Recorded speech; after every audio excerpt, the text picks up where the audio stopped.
हमने आज तक एक नया पैसा, कोई भाई बहन बता दे, एक नया पैसा हमने कभी किसी से नहीं कहा दान दे दे, और ना किसी से मांगा आज तक, ना मांगांगे थे। अपना हमने ढूंढवा बंदा करना पड़ जियो। जो मांगे सो बढ़वा कहिए, दर दर फिर अज्ञानी और जोगी जोग संपूर्ण जिसका तो मांगना पीवा। बंदी छोड़ सतगुरु रामपाल जी परमेश्वर जी की जय हो। सभी भगत भाई बहनों को दास की तरफ से प्यार भरा सत साहिब।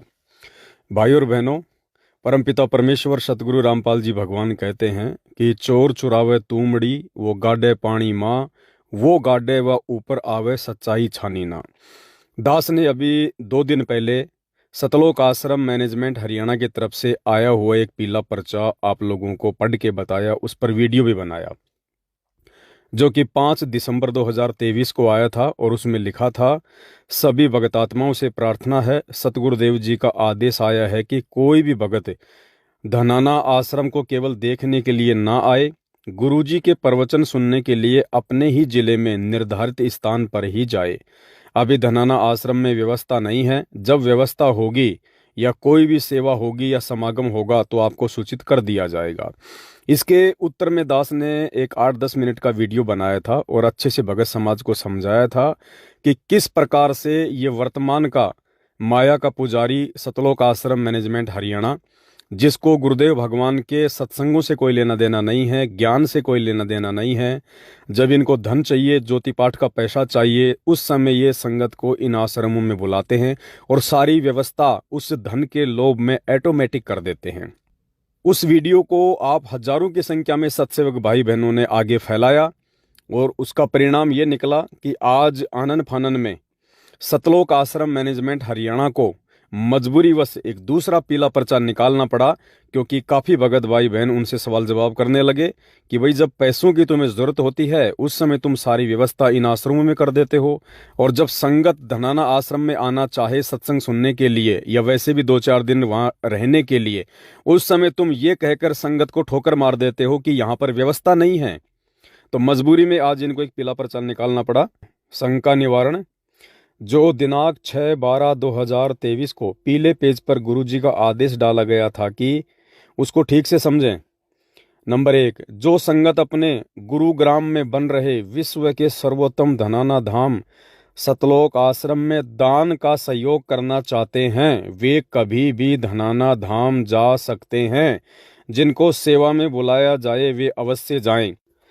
अब आप खुद ही देखिए भगत भाई बहनों, ये 1 नंबर जो पॉइंट है, इस पॉइंट में इन्होंने कितनी बड़ी गड़बड़ कर दी। कहते हैं नकल में भी अकल की जरूरत होती है, लेकिन इन माया के लोभियों को ज्ञानवान से कोई लेना देना नहीं है। ये क्या बोल रहे हैं, क्या बोलेंगे, इनके मुंह से क्या निकलता है, इन्हें कुछ पता नहीं है।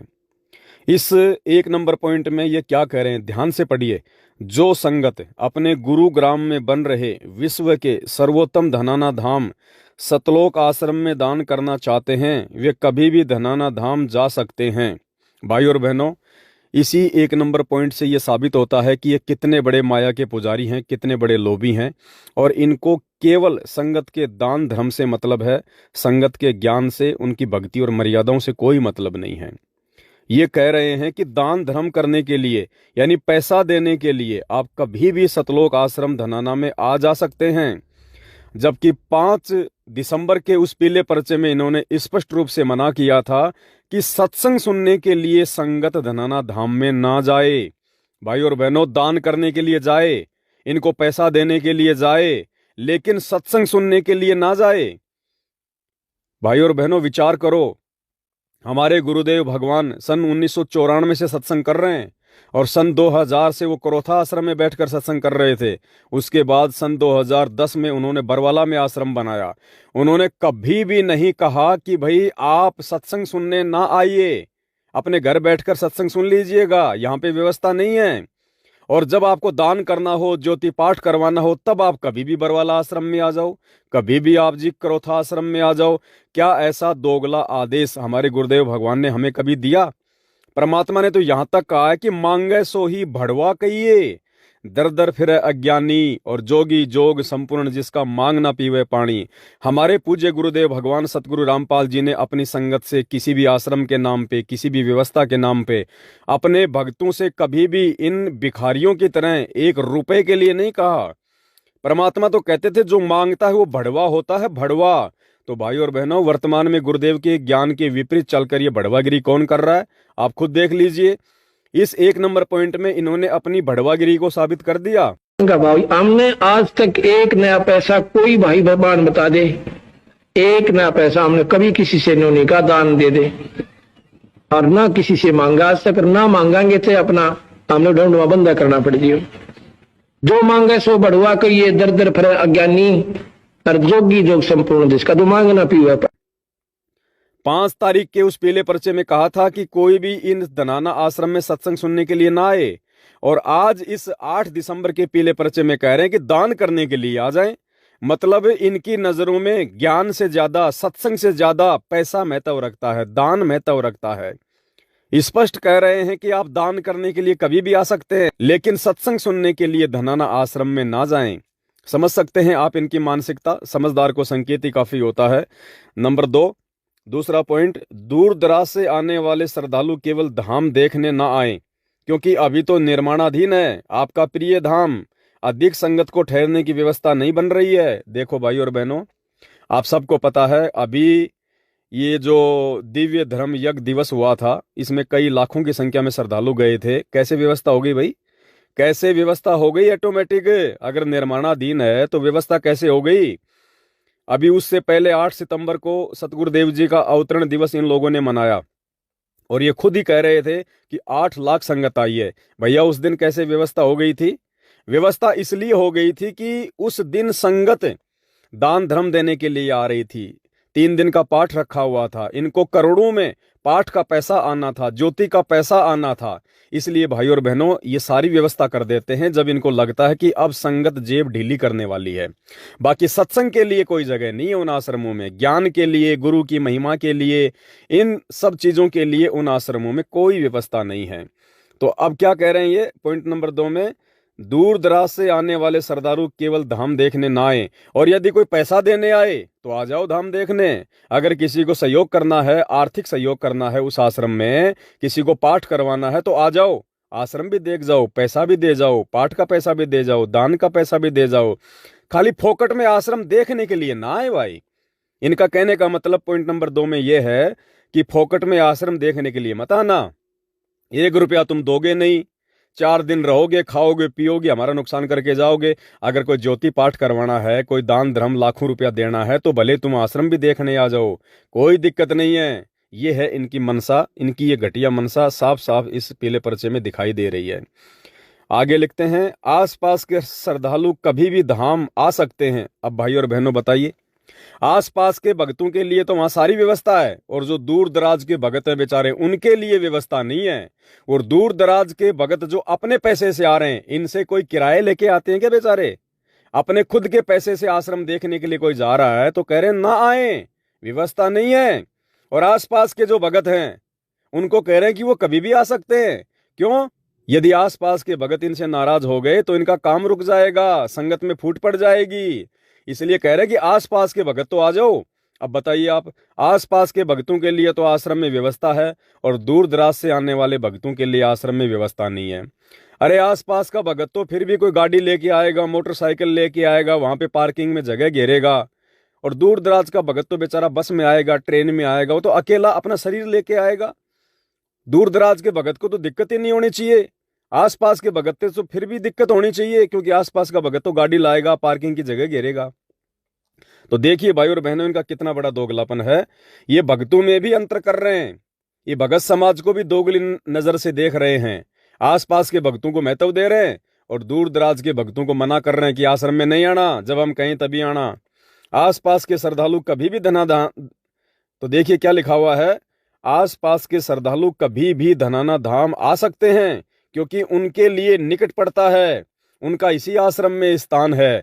और दूर दराज के भक्तों का स्थान नहीं है भाई आश्रम में, आसपास के भक्तों का तो इसी आश्रम में स्थान है, उनके लिए जगह है, उनके लिए व्यवस्था है, दूर दराज के भक्तों के लिए नहीं है। भाई और बहनों, कौन से दिन समझोगे? अपनी आंखें खोलो, इन माया के पुजारियों को ये दान धर्म का पैसा मत दो, तुम्हारे पैसे का दुरुपयोग हो रहा है। तुम्हारे पास कितना पैसा है, अरबों खरबों, जब गुरुदेव भगवान आवें तो उनके हाथों में देना ताकि तुम्हें कुछ लाभ मिले। आगे पढ़िए,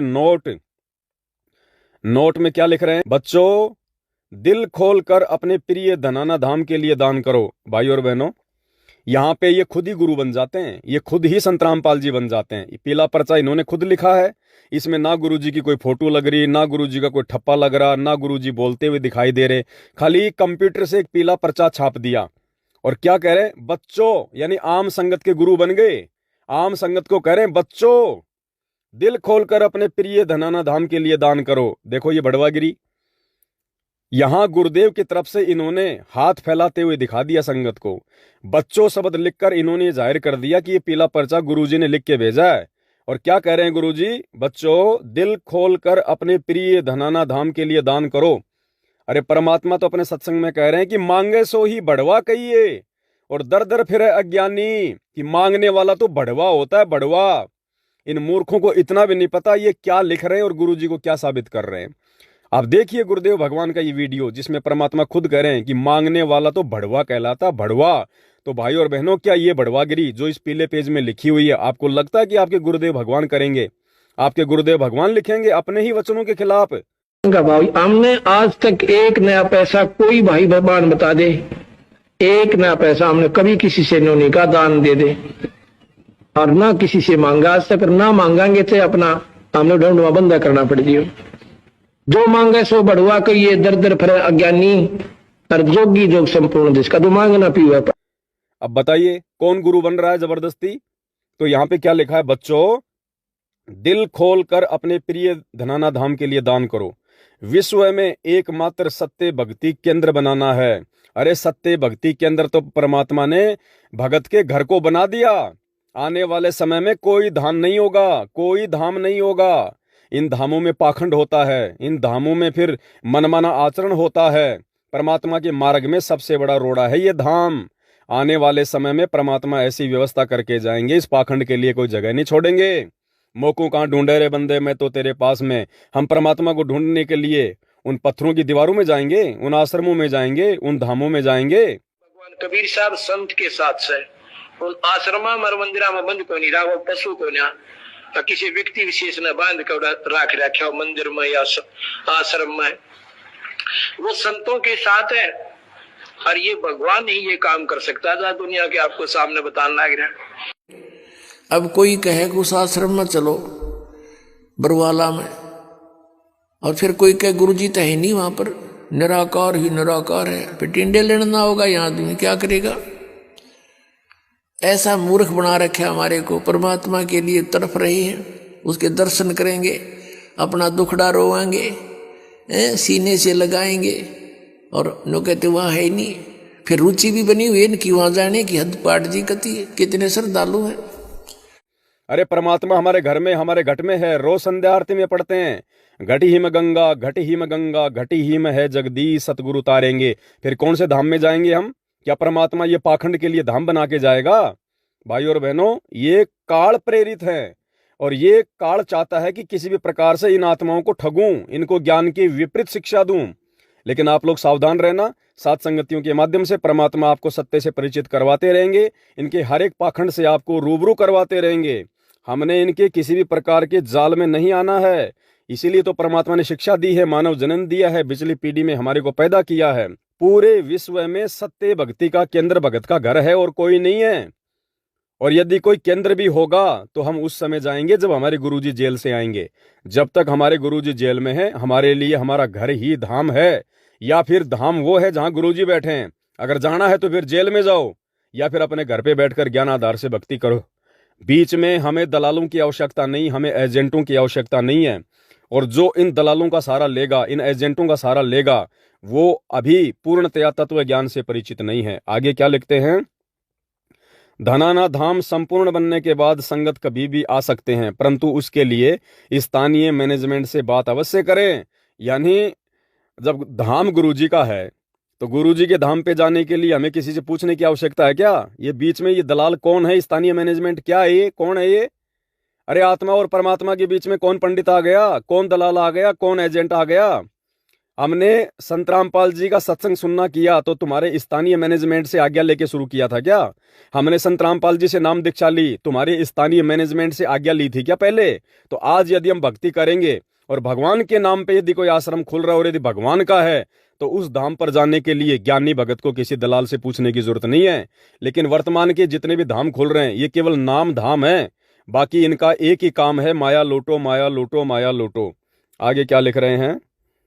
क्योंकि अधिक संगत एक साथ आएगी तो व्यवस्था नहीं हो पाएगी। अभी संगत दिन दुगनी रात चौगनी बढ़ रही है। कितना बड़ा झूठ! अगर संगत ज्यादा आ जाएगी तो व्यवस्था नहीं हो पाएगी। देखिए भाई और बहनों, 28 साल हो गई संत रामपाल जी को आश्रमों में बैठकर सत्संग करते हुए। कभी भी आपने उनके सत्संग में सुना कि बच्चों आप एक साथ मत आया करो, सारे भगत एक साथ बरवाला आश्रम में मत आया करो, क्रोथा आश्रम में मत आया करो, अन्यथा व्यवस्था बिगड़ जाएगी? अरे भाई और बहनों, जब धरती पे परमात्मा है, संत रामपाल जी भगवान है, परमात्मा तो कुछ भी कर सकता है। सतगुरु जो चावे सो कर ही, भड़म पड़ो मत कोई, सेऊ धड़ पर शीश चढ़ाया पाछे करे रसोई। अरे परमात्मा ये वो परमात्मा है जो सुई के नाके से हाथी निकाल सकता है, एक सुई के नाके से पूरी धरती निकाल सकता है। तो क्या ये परमात्मा एक आश्रम में बैठा कर भक्तों को ज्ञान नहीं दे सकता? क्या इस परमात्मा के आश्रम में कोई कमी है? परमात्मा क्या नहीं कर सकता? लेकिन ये लोग क्या लिख रहे हैं कि ज्यादा भगत आओगे तो व्यवस्था नहीं बन पाएगी, यानी गुरुजी के वचनों के विरुद्ध बोल रहे हैं, गुरुजी के ज्ञान के खिलाफ बोल रहे हैं। अरे अगर पूरा विश्व भी आ जाए, 8 अरब की जनसंख्या भी आ जाए, और यदि संत रामपाल जी भगवान है, परमात्मा है, तो परमात्मा क्या नहीं कर सकता? वो तो अपने सभी बच्चों को एडजस्ट कर देगा उस आश्रम में। अरे श्री रामचंद्र जी जब लंका से विजय होके आए और आते वक्त रावण के पुष्पक विमान में बैठ के आए थे। रावण का पुष्पक विमान, उसकी क्या खासियत थी? उस विमान में चाहे पूरी दुनिया को बैठा दो फिर भी एक आदमी की जगह हमेशा खाली रहती थी। तो क्या हमारे भगवान का आश्रम उस रावण के विमान से भी घटिया है क्या? अरे हमारे भगवान क्या रावण से भी घटिया है क्या? रावण से बड़े शक्तिशाली नहीं है? जब रावण के विमान में चाहे पूरी दुनिया को बैठा दो, कितने आदमी बैठा दो, फिर भी एक आदमी की जगह हमेशा खाली रहती थी। तो हमारे पूज्य गुरुदेव भगवान का आश्रम तो दुनिया का सबसे बड़ा, ब्रह्मांड का सबसे बड़ा विमान है। इस विमान में तो जितने आओ, जितने बैठो, परमात्मा के घर में किस चीज की कमी है? लेकिन यहां देखो, ये नालायक, ये अज्ञानी हमारे गुरुदेव भगवान को किस प्रकार से छोटा साबित करने में लगे हुए हैं। इनको पता है कि संगत ज्यादा आ गई तो संगत को ज्यादा खिलाना पड़ेगा, ज्यादा पिलाना पड़ेगा, उनकी सेवा करनी पड़ेगी। और ये लोग सेवा नहीं करना चाहते, ये चाहते हैं कि बस 3 दिन का जब जब पाठ हो आश्रम में, उस दिन संगत आवे तो पाठ के नाम पे संगत तो पाठ कराएगी, ज्योति कराएगी, ज्यादा से ज्यादा संख्या में दान देगी। तो उस समय तो ऑटोमेटिक बाहर से ये व्यवस्था करवा देते हैं, क्योंकि व्यवस्था करने वाले कौन? हम ही भगत भाई बहन। मजदूरी करने वाले कौन? हम ही भाई बहन। इनको दान धर्म का पैसा देने वाले कौन? हम ही भाई बहन। तो उस समय इनको कोई व्यवस्था में दिक्कत नहीं आती, कोई दिक्कत नहीं आती इनको। लेकिन आड़े दिन यदि कोई भगत भाई बहन वहां जाएगा तो इनको खुद उनके लिए चाय बनानी पड़ेगी, उनके लिए व्यवस्था करनी पड़ेगी, जो इनको अच्छा नहीं लगता। तो भाई और बहनों, समझदार को संकेत काफी है, बाकी आपकी मर्जी है। जितनी ऐसी तैसी करवाना चाहते हो इन आश्रमों में जा जाके करवाओ, परमात्मा कुछ नहीं कहेगा। वर्तमान में परीक्षा चल रही है। अरे जिसने अपने घर को आश्रम नहीं समझा, जिस घर में गुरुदेव भगवान का दरबार लगा है, 3 समय की आरती करते हैं, मंत्र करते हैं, जहां पर ज्योत जलती है, दंडोत करते हैं, जिस नालायक ने अपने घर को आश्रम नहीं बनाया, वो उन आश्रमों में जाके क्या फायदा उठाएगा? पुण्यात्माओं, आज परमात्मा के बच्चे जिनको दीक्षा प्राप्त हो चुकी है, उसके परिवार के अंदर एक मिनी आश्रम बन गया। ऐसा स्थान बनाया जाता है जहाँ भगवान के स्वरूप को रखते हैं, जहाँ परमात्मा की ज्योति जलाई जाती है। सभी उठकर वहाँ प्रणाम करते हैं। सुबह और शाम दोपहर को भगवान की चर्चा चलती है, रमैणी होती है, आरती होती है, सुबह के नित्यनेम होते हैं।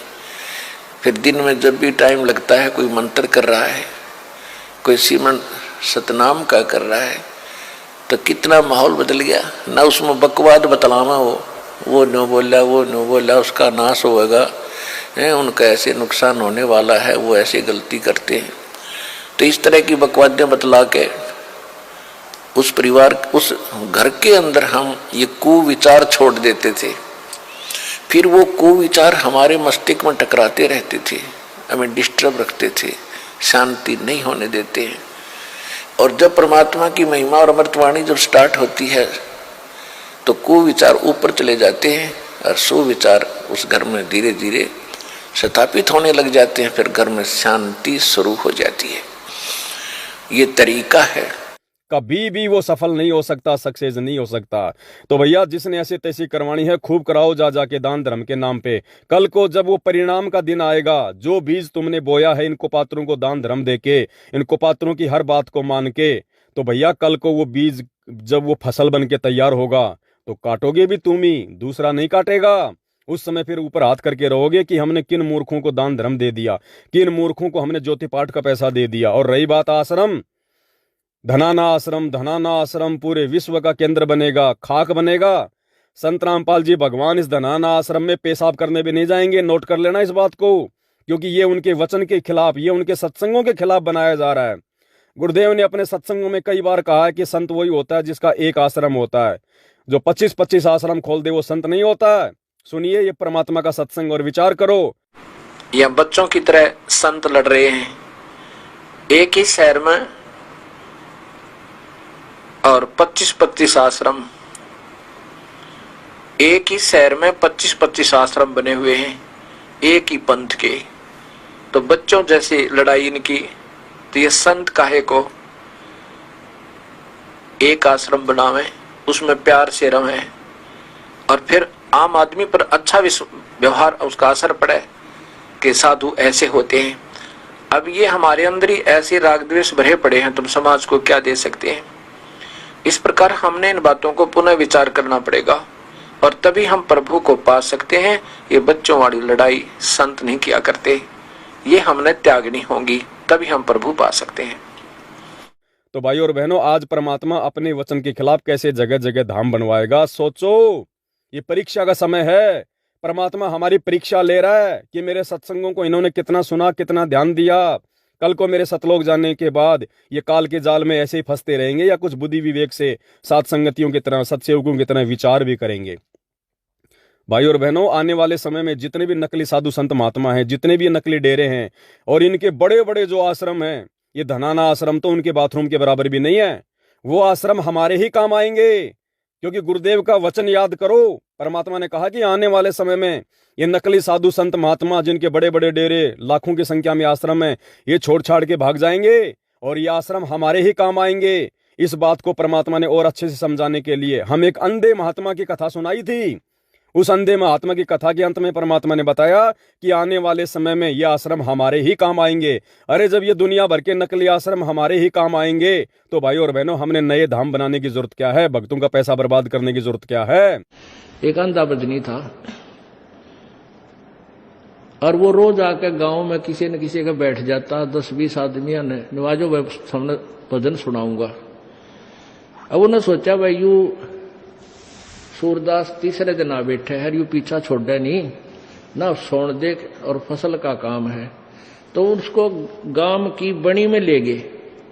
अब सूरदास यहाँ तो आदमी आओगे, यहाँ ज्यादा आदमी आओगे बाहर के व्यक्ति, और यहाँ जगह थोड़ी है गांव के मैदान में, आपको चलो बाहर बनी में करना है अपना भजन। अग भाई चलो फिर तो बहुत अच्छी बात। वहां जाके खड़ा कर दिया, वो एक रास्ता था, उस रास्ते के ऊपर एक मैदान से में खड़ा कर दिया अंधा, और 2-4 उसके साथ चले गए। उसने जब शब्द 5-4 भजन का इतने, हाँ क्या बात कही, हाँ क्या, फिर ने बोले हम नहीं बोलेंगे, तेरी बातों में ज्ञान गणा गया, तू एकला लगा रही है। अका अच्छी बात। अब अंधन हो गए, 2 घंटे बोलते ने, वो गाने गावे। इतने में एक रास्ते चलता आदमी आ गया कोई रात ने, वो कहने लगा रहे गाने वाले, ओ गाने वाले भाई मैंने उस गांव में जाना, रास्ता बता। तो अंधा बोला रे निकम्मे, यो देश बैठा यहाँ पे, कितने आदमी बैठे, इतना मैं पाया रास्ता पूछने। वो बोला तेरा फूफा बैठा है, कोई भी कोई ना, एकला बांडा खड़ा खड़ा। अरे कोई यहाँ पर कोई नहीं है, तू आप पर बांडन लाग रहा खड़ा खड़ा, कोई नहीं तेरे साथ। तब उसका समझ में आई, तेरा गजब हुई, तेरी तो धोखा हो गया भाई। तो इनके साथ ऐसा होगा, इन नकली संतों, ऋषियों और मंडलेश्वरों के साथ ये एकले बंडा करेंगे अपने उड़ा बैठ कर इन आश्रमों में, कमरे में। और वो दिन आएगा कि आश्रम ये भाग जाएंगे छोड़ के किता है। और वो आश्रम इन भक्ताएं का काम आओगे जो पुण्यात्मा जिनने वो बनाया है सच्चाई सच्चे ज्ञान से परिचित होकर ये तत्व ज्ञान उन्हीं आश्रमों में वे आप प्रचार करवाया करेंगे। अब वो उनका लगाया हुआ पैसा वहां पर इतना अब सदुपयोग हो सकेगा ना, तो भाड़ में झोंक दिया कति पाप में हिस्सा कर दिया, जो आश्रम बनवा दिए नकली संतों के, नकली दवाई, नकली हॉस्पिटल और मरवा दी जनता, यानी आत्माओं का विनाश करवा दिया। वो दान किया हुआ भी पाप में सहयोगी हुआ उनका। अब कुछ दिनों में ये पता चलेगा, जब देखना ये रोया करेंगे पुण्यात्मा अपने गए हुए जीवन को।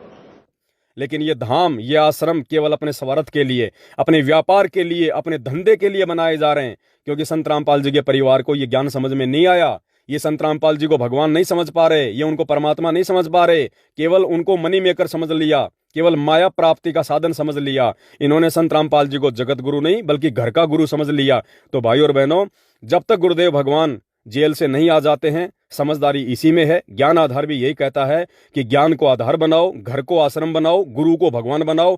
कहीं जाने की जरूरत नहीं है, परमात्मा आपके घर पे हैं। तो बताओ सबसे बड़ा धाम कौन हुआ, सबसे बड़ा आश्रम क्या हुआ? आपका घर, आपका परिवार। क्यों धक्के खा रहे हो, क्यों लुट रहे हो, क्यों पिट रहे हो, क्यों अपने गुरुदेव भगवान को नाराज कर रहे हो? कल को रोओगे ऊपर हाथ खड़े करके। बाकी आपकी मर्जी, समझाना मेरा फर्ज है, मैं समझाता रहूंगा। बंदी छोड़ सतगुरु रामपाल जी भगवान की जय हो।